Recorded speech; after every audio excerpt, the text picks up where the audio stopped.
하신 기억 생명보다 귀하다. 나의 갈 길 다가도록 나와 동행하소서. 주께로 가까이 주께로 가오니 나의 갈 길 다가도록 나와 동행하소서. 세상 부귀 안일함과 모든 명예 버리고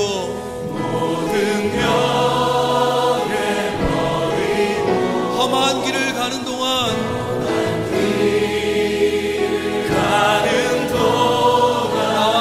나와 동행하소서.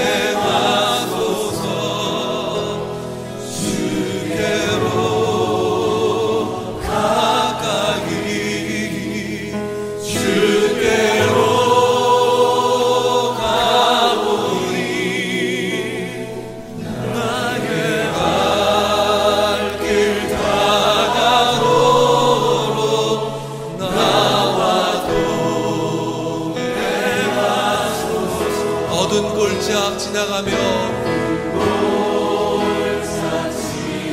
험한 바다 건너서 천국문에 이르도록 나와 동행하소서.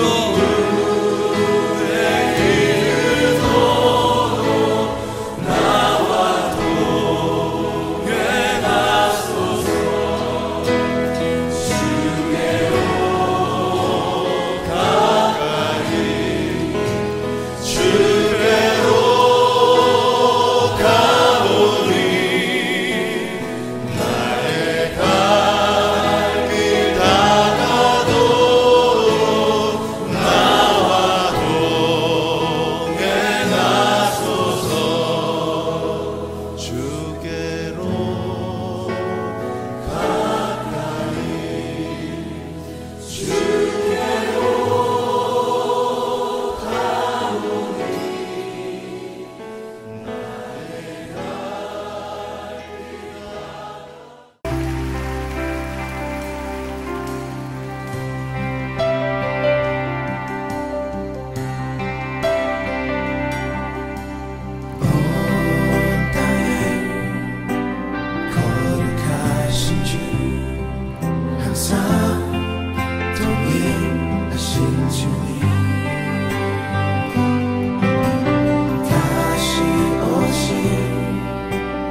델멜라와 델하르사와 그룹과 앗돈과 임멜로부터 올라온 자가 있으나 그들의 종족이나 계보가 이스라엘에 속하였는지는 증거할 수 없으니 그들은 들라야 자손과 도비야 자손과 느고다 자손이라.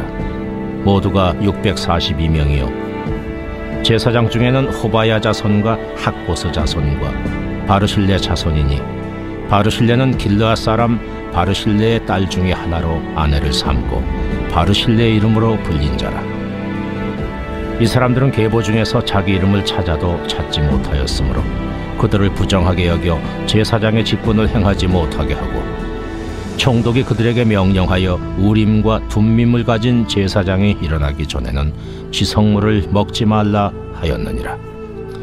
온 회중의 합계는 42,360명이요 그 외에 노비가 7,337명이요 그들에게 노래하는 남녀가 245명이 있었고 말이 736마리요 노새가 245마리요 낙타가 435마리요 나귀가 6,720마리였느니라.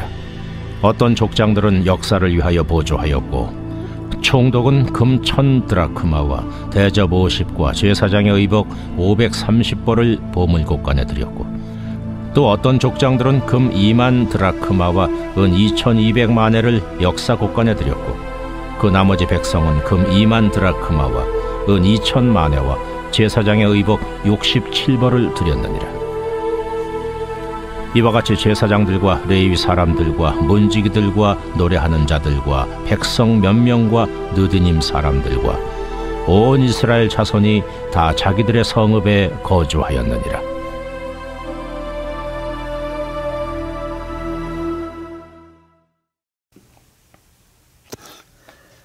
느헤미야 말씀을 통해 그동안 저희는 이스라엘로 귀환하는 자들에 대해 살펴보았습니다.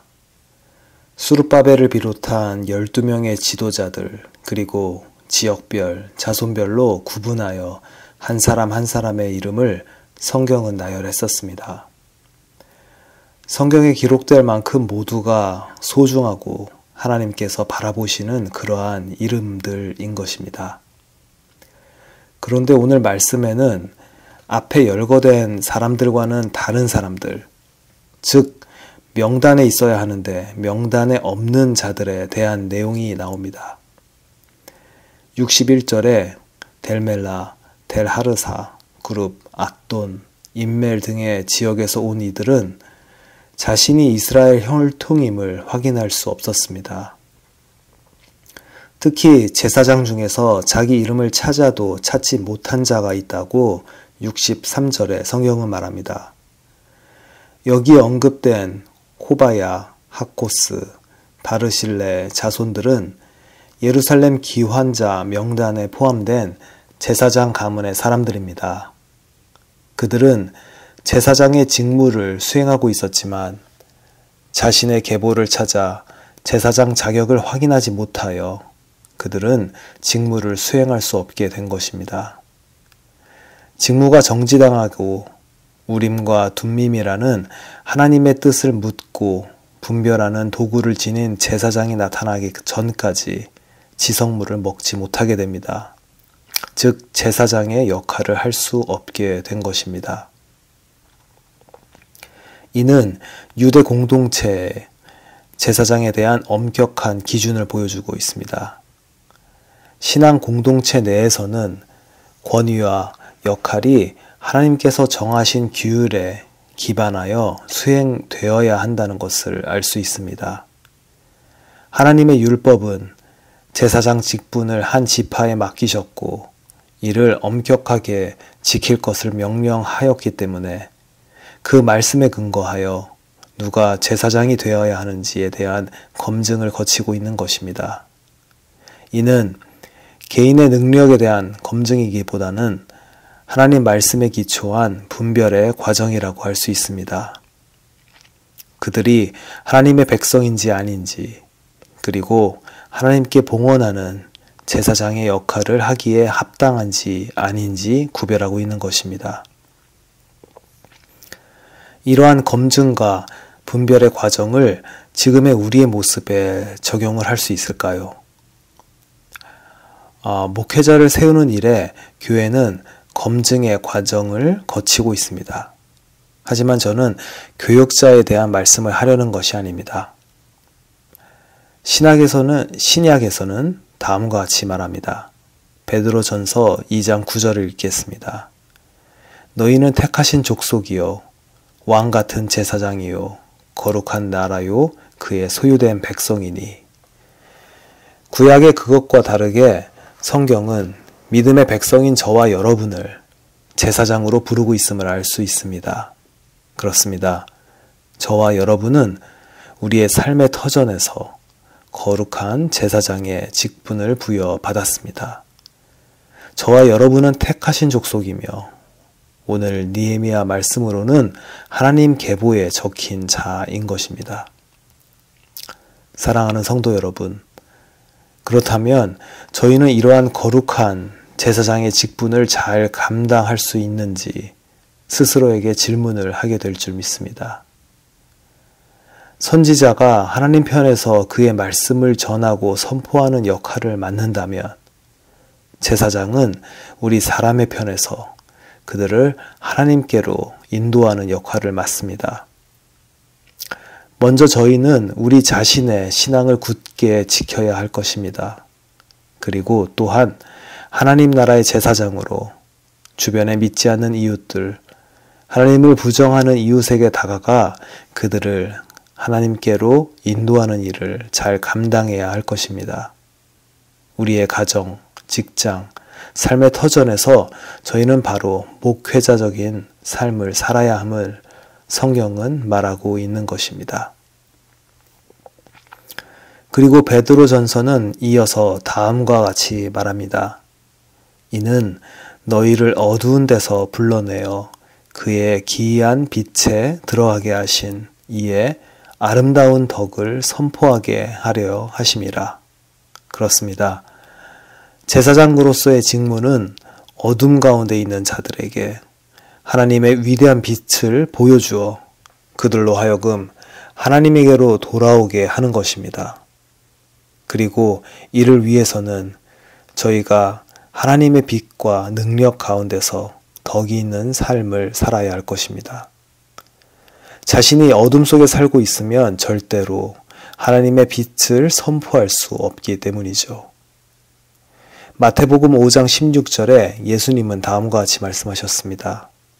너희 빛이 사람 앞에 비치게 하여 그들로 너희 착한 행실을 보고 하늘에 계신 너희 아버지께 영광을 돌리게 하라.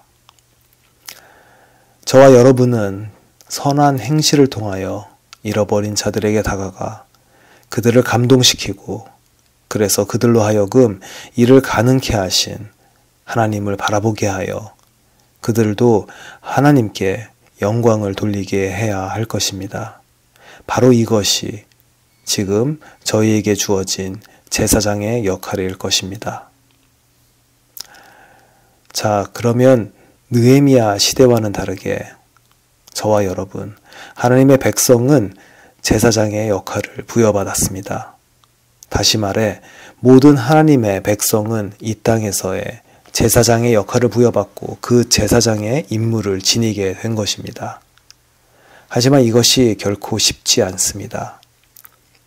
저희가 실제로 어떻게 살아야 할지 잘 모르기도 합니다. 어떻게 해야 할까요? 그러할 때 예수님이 참된 제사장의 모델이 될 것입니다. 좀 전에 말씀드렸듯이 제사장은 우리 사람의 편에서 그들을 하나님께로 인도하는 역할을 맡습니다. 예수님은 사람의 편에서 그들을 하나님께로 인도하는 역할을 맡으신 분입니다.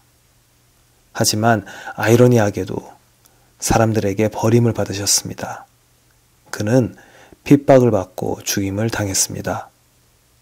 그러나 하나님께서 그를 택하시고 모퉁이의 머릿돌이 되게 하셨습니다.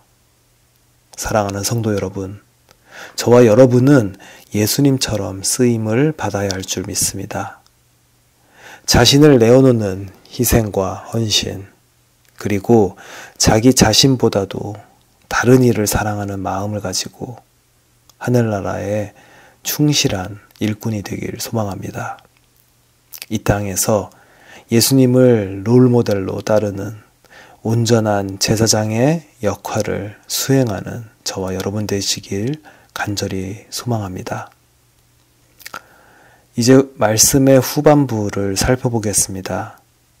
70절부터 백성의 성전 재건을 위한 재물의 봉헌에 대한 내용이 기록되어 있습니다.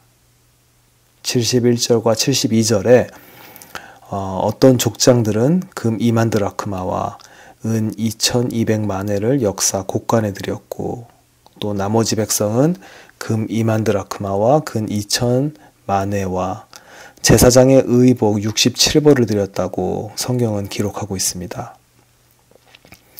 여기서 족장들이란 특정 가문의 지도자들이며 그들은 금 2만 드라크마와 은 2200만회를 기부했습니다. 주목할 것은 앞선 말씀에서는 사람의 이름을 하나하나 기록한 것과 대조적으로 많은 헌금을 했지만 그것이 무명으로 성경에 기록되어 있음을 살펴볼 수 있습니다.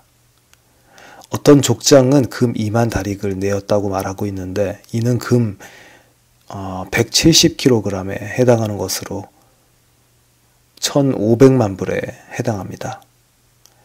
하지만 성경은 누가 얼마를 내었다고 기록하고 있지 않습니다. 하나님 사역을 위해 자발적으로 물질적 기여를 하는 신앙인의 모습을 살펴볼 수 있습니다. 이러한 헌신은 공동체 전체에 영적인 각성과 공동체의 회복을 돕는 중요한 역할을 했을 것입니다. 말씀에 나타난 이스라엘 민족의 모습이 지금 우리 교회와 같은 상황이라는 것을 살펴볼 수 있습니다. 그 다음 세대를 위한 이스라엘의 성전 재건의 과정을 성경은 기록하고 있습니다. 우리 교회도 차세대를 위한 기도의 과정을 거쳐 이제 건축을 위한 과정이 진행 중에 있습니다. 그래서 더 오늘 본문 말씀을 자세히 살펴보게 됩니다. 저희가 주목할 것은 이스라엘 족장과 백성들이 각각 큰 봉헌으로 이를 이루어냈다는 것입니다. 이를 바탕으로 성전 재건이 시작될 수 있었습니다. 우리 교회도 모두가 힘을 합쳐 길지 않은 시간 내에 성도님들의 물질의 헌신으로 정말 큰 건축 헌금이 모아졌습니다. 저는 재정부 사역을 하고 있습니다. 그래서 사역을 하다 보니 건축 헌금이 모이는 것을 어쩔 수 없이 직접 목격할 수 있었는데요. 우리 교회가 목표로 한 금액보다 사실 훨씬 적은 금액의 목표액이 처음에 거론되었었습니다.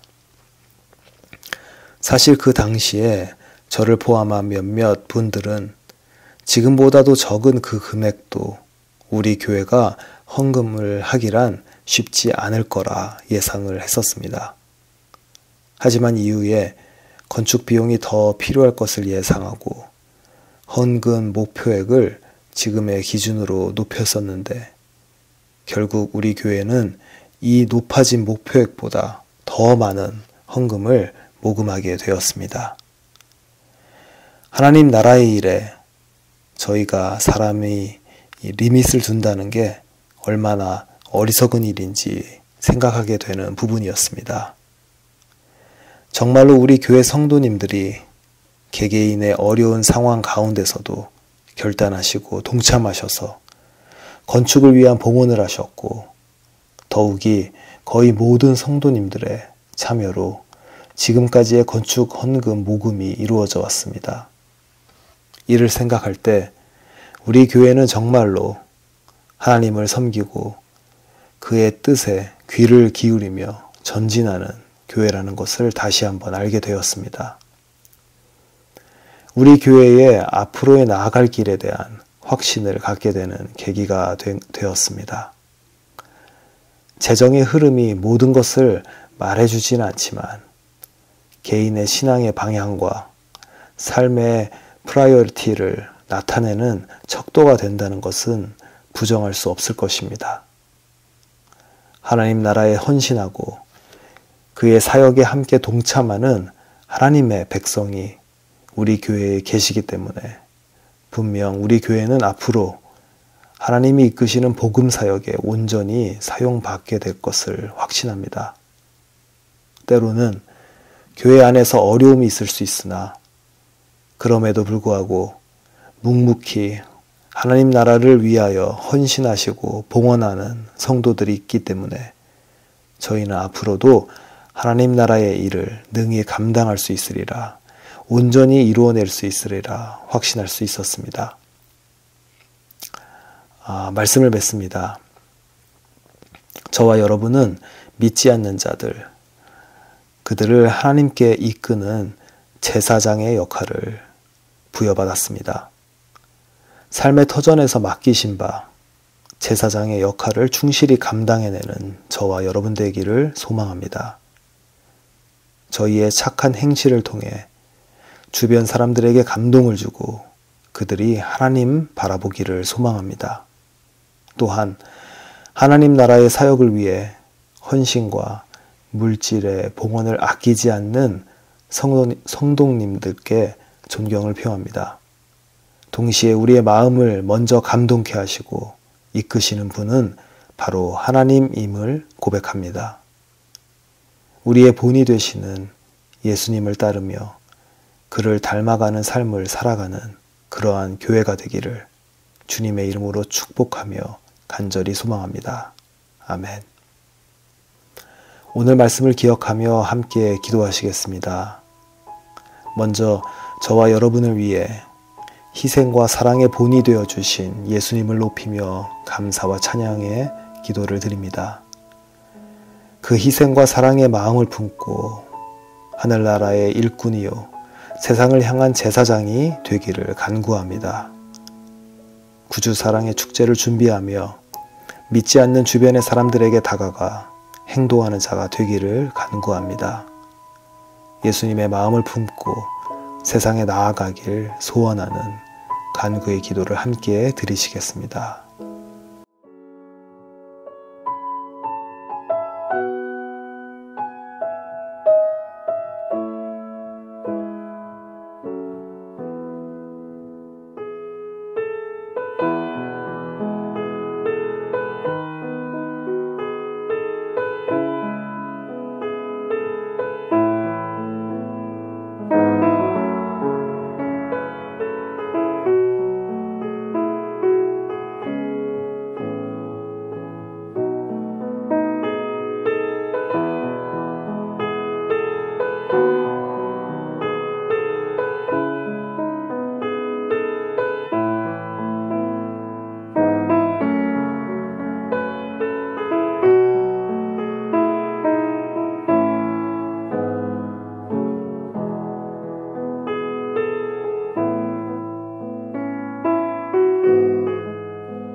두 번째로 열방을 위해 기도하겠습니다. 지금도 전쟁 중인 나라와 내전으로 어려움을 겪고 있는 나라의 평화를 위해 기도합니다. 각 마을별로 후원하는 선교지를 놓고 함께 기도하시겠습니다. 우리 교회가 하나님 나라의 마음을 품고 열방을 섬기기를 이 시간 기도하시겠습니다.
마지막으로 교회와 공동체를 위해 기도합니다.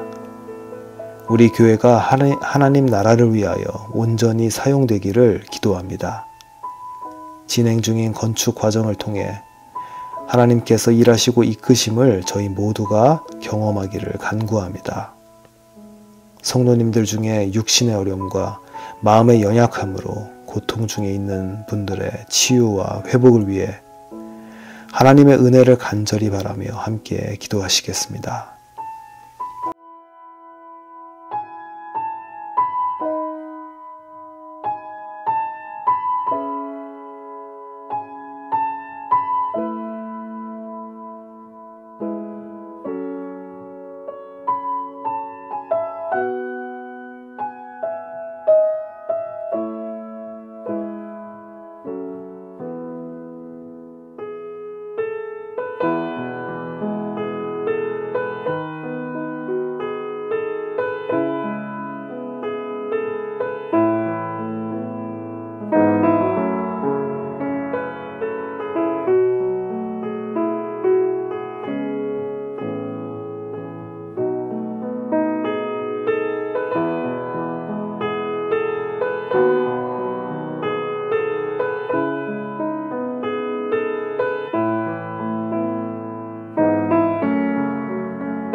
이제 주님 가르쳐 주신 기도를 함께 드리겠습니다. 하늘에 계신 우리 아버지여, 이름이 거룩히 여김을 받으시오며 나라가 임하시오며 뜻이 하늘에서 이루어진 것 같이 땅에서도 이루어지이다. 오늘 우리에게 일용할 양식을 주시옵고 우리가 우리에게 죄 지은 자를 사하여 준 것 같이 우리의 죄를 사하여 주시옵고 우리를 시험에 들게 하지 마시옵고 다만 악에서 구하시옵소서. 나라와 권세와 영광이 아버지께 영원히 있사옵나이다. 아멘.